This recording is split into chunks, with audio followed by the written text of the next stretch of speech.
آپ نے ایک دفعہ اپنی مسجد میں غامدی صاحب کا داخلہ منع کر دیا تھا. قرآن میں تو یہ بھی نہیں آیا کہ آدم علیہ السلام پہلے پیغمبر ہے. آدم جس طرح ہم کہتے ہیں اپنی کہانیوں میں ہماری ٹیکسٹ بکس میں لکھا ہوا ہے اور اما حوا اور یہ اور پسلی سے نکلنا یہ سب غلط ہے. سوری, سوکھا ہوا گارا نہیں ہے, لیس دار گارا ہے.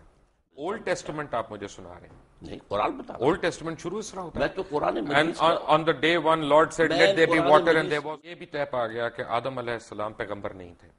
اونٹ کو پیدا کرنے کا میں نے کہا اللہ تعالیٰ نے کیوں تشبیہ دی ہے؟ حابیل نے ایک بہن سے شادی کی, قابیل نے دوسری بہن سے شادی کی, تو یہ غیر اسلامی ہے. قبلۃ الاول بیت القدس کیسے ہے؟ پوری امت مسلمہ بے وقوفی کی بات کر. تو خانہ کعبہ میں بھی تو 300 بت تھے نا. خانہ کعبہ میں بھی ہم سے پہلے کفار تھے. اگر وہ کل آ جائیں اپنی فردیں نکال کے کہ جناب اب اس کا جو ہے نا وہ ہمارے نام کر دیں رجسٹری, تو ہم دے دیں گے ان کو. میرا تھیسس یہ ہے بہت معذرت کے ساتھ کہ ہمارے تمام علماء دین اکابرین ہمارے, انہوں نے جو ہمارے مائنڈز میں گھوڑ کے پلایا ہوا ہے کہ یروشلم یروشلم بیت القدس قبلہ اول, یہ سب غلط ہے. اس میں کوئی صداقت نہیں ہے.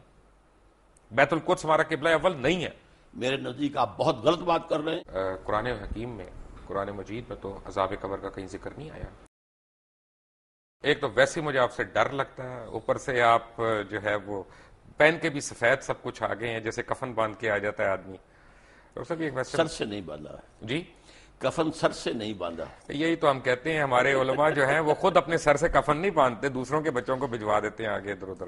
مجھے ایک بات پتا چلی اور بڑے وثوق سے پتا چلی کہ آپ نے ایک دفعہ اپنی مسجد میں غامدی صاحب کا داخلہ منع کر دیا تھا. اس کی کیا وجہ تھی؟ میں نے منع نہیں کیا تھا. اصل میں وہ وہاں آ کر جو ہے کچھ ایسی حرکتیں کرتے تھے کہ جس سے وہاں انتشار پیدا ہوتا تھا. تو ہمارے ایک صاحب نے اپنے طور پر جا کر ان سے کہا تھا کہ آپ ایک طرف تو ڈاکٹر اسار کو کہتے ہیں جاہل ہے اور گمراہ ہے, تو آپ یہاں کاہے کو آتے ہیں؟ تو بس اس کو انہوں نے سمجھا کہ گویا کہ یہ میرا حکم آیا ہے, لیکن میں نے کوئی روکا نہیں تھا. آپ نے میسج نہیں بھجوایا تھا ان کو؟ حالانکہ وہ آپ کے مسجد کے ساتھ رہتے تھے بالکل وہاں پہ, کافی دور رہتے تھے. وہاں سے ان کے بالکل پاس تو مسجد تھی ای بلاک. نہیں, وہ گائے کرائے پہ لے کے تو نہیں آتے تھے نا, وہ جس طرح آتے تھے وہ 2 منٹ کی ڈرائیو تھی ان کے لیے. جو بھی تھا, لیکن یہ کہ بہرحال وہ ایک مسجد چھوڑ کر میرے پاس آتے تھے. مسجد ان کے پاس تھی ای بلاک ماڈل ٹاؤن کی قریب. آپ کی شخصیت اتنی محصور کون ہے کہ ان کو آنا پڑا. لیکن ان کے لیے میں نہیں ہوں, وہ مجھ سے بہت بنیادی اختلافات رکھتے ہیں تو ہم اور مجھے ان سے بہت بنیادی. تو ہمارے جو پیروکار ہیں ان کو ہم یہ حق دیتے ہیں کہ کسی کو بھی مسجد میں داخلے سے منع کر دیں. نہیں, میں نے منع نہیں کیا آئے, لیکن یہ کہ کوئی وہاں پر ایسی ایکٹیویٹی نہ کرے. آدم علیہ السلام کے ہم سارے واقعات ہم نے سنے بھی ہیں, پڑھے بھی ہیں. اما حوا یا بی بی حوا, ان کا ذکر قرآن مجید میں کس جگہ آیا؟ قرآن مجید میں آیا ہے دونوں سے خطاب کر کے کہ اے آدم تم اور تمہاری بیوی دونوں جنت میں حوا کا نام تو نہیں آیا. حوا کا نام نہیں ہے. اسی طرح حابیل کا نام بھی نہیں آیا. حابیل کا نام بھی نہیں ہے. دو بھائیوں قابیل کا نام بھی نہیں ہے. لیکن یہ واقعہ ہے. اچھا, تو یہ واقعہ بھی نہیں آیا کہ ہم نے حوا کو آدم کی پسلی سے بنایا؟ یہ نہیں, قرآن میں نہیں ہے. یہ ایک حدیث میں یہ بات الفاظ. قرآن مجید جو انسانیت کو شروع ہونے کا بتا رہا ہے اس میں یہ کوئی واقعہ نہیں ہے. قرآن میں تو یہ بھی نہیں آیا کہ آدم علیہ السلام پہلے پیغمبر ہے. نہیں, قرآن مجید میں آیا نا کہ جب ان سے کہا ان کا پیغمبری کا نہیں آیا. نہیں, اتر جاؤ. نہیں, اما یاتینکم منی ھدی, جب جب میری طرف سے ہدایت تمہیں آئے گی.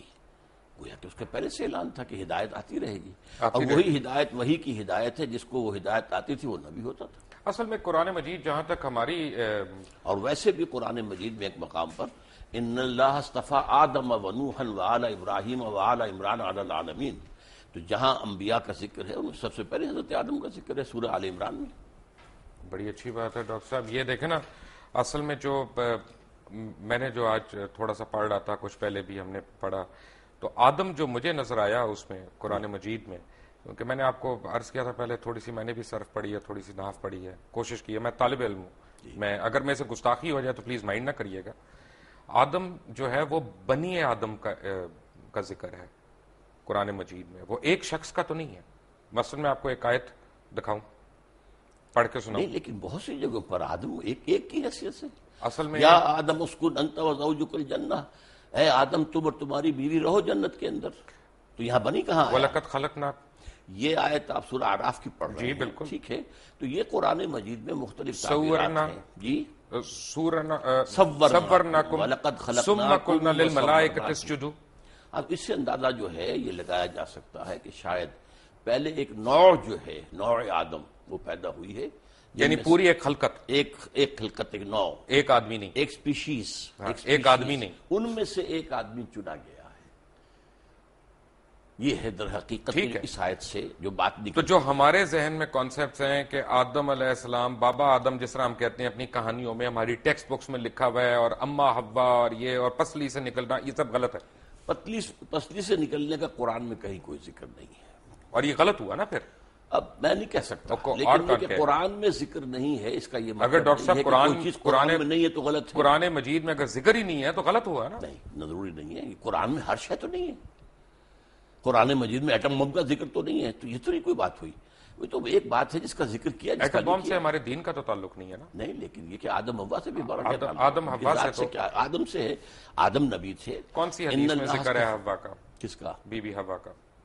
میں احادیث پر میری کوئی زیادہ نگاہ نہیں ہے، لیکن یہ کہ قرآن مجید میں ان کی زوجہ کا ذکر ہے۔ کیا یہ صحیح نہیں ہے ڈاکٹر صاحب؟ کیونکہ آپ if I may come to you again، آپ کے ذاتی سوال میں کر رہا ہوں، کیونکہ آپ کی بھی ٹیچنگز وہی ہیں جو بہت پہلے جب آپ جماعت اسلامی میں ہوتے تھے، اور جب آپ نے جماعت اسلامی چھوڑی تو وہ ہم کہتے ہیں نا کہ جماعت ایک ایسا کمبل ہے کہ بندہ چھوڑتا ہے کمبل، لیکن کمبل بندے کو نہیں چھوڑتا، تو وہ آپ کے اوپر آج تک وہ حاوی ہیں ٹیچنگز۔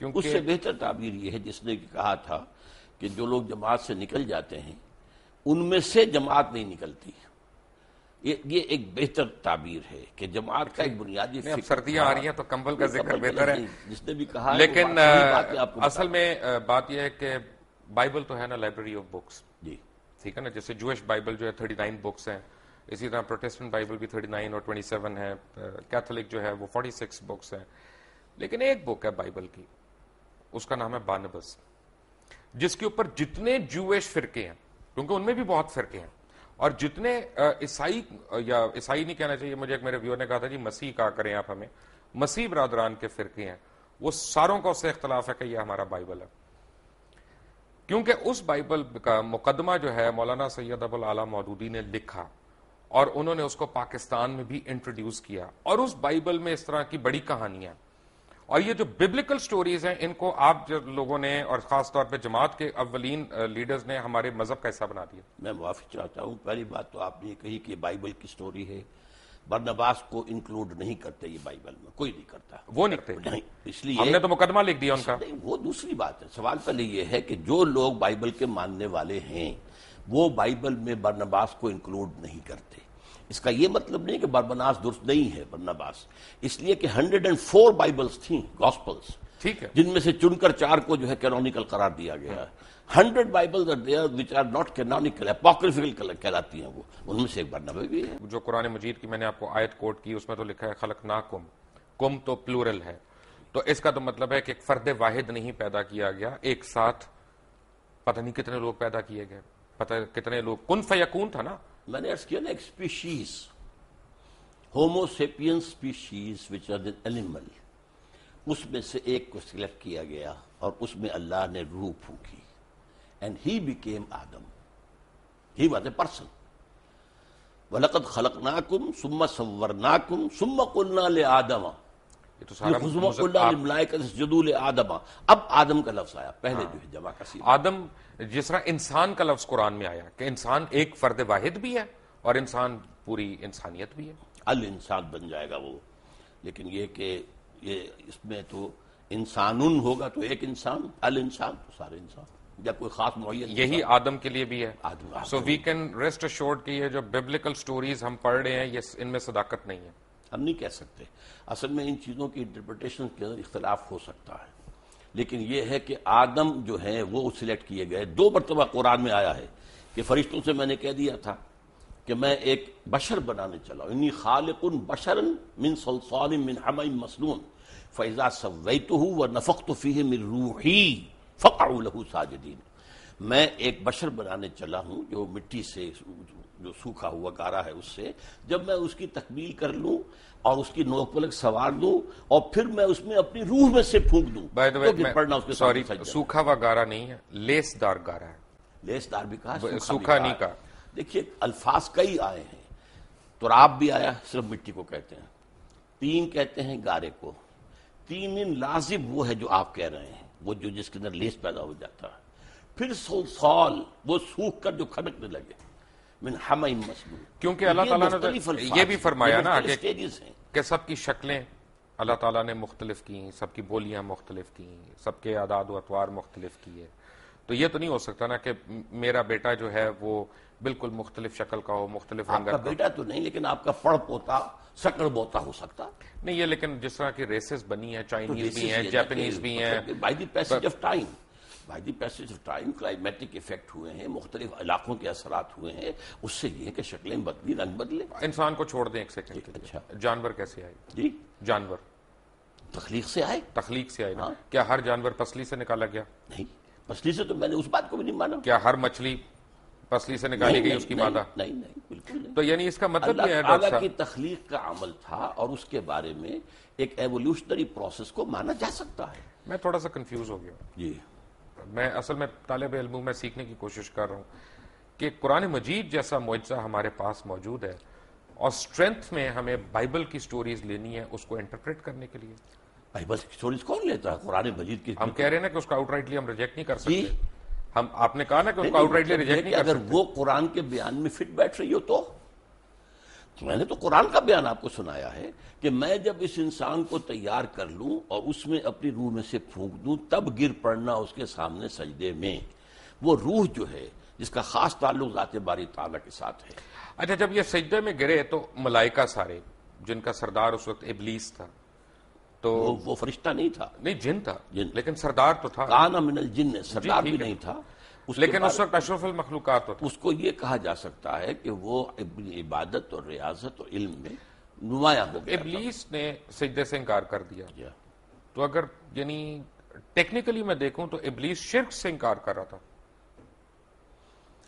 شرک سے انکار کر رہا ہے ظاہری شکل میں، اور اللہ کا انکار کر رہا ہے اس کا حکم نہ مان کر، وہ تو کفر ہو گیا۔ بس تو کفر ہو گیا پکڑ کہاں پہ ہوئی؟ ہے، پکڑ کہاں؟ کفر پر، انکار پہ، یعنی غرور پہ نہیں ہوئی جب اس نے کہا کہ میں مٹی غرور کا کی وجہ سے اس نے انکار کیا نا۔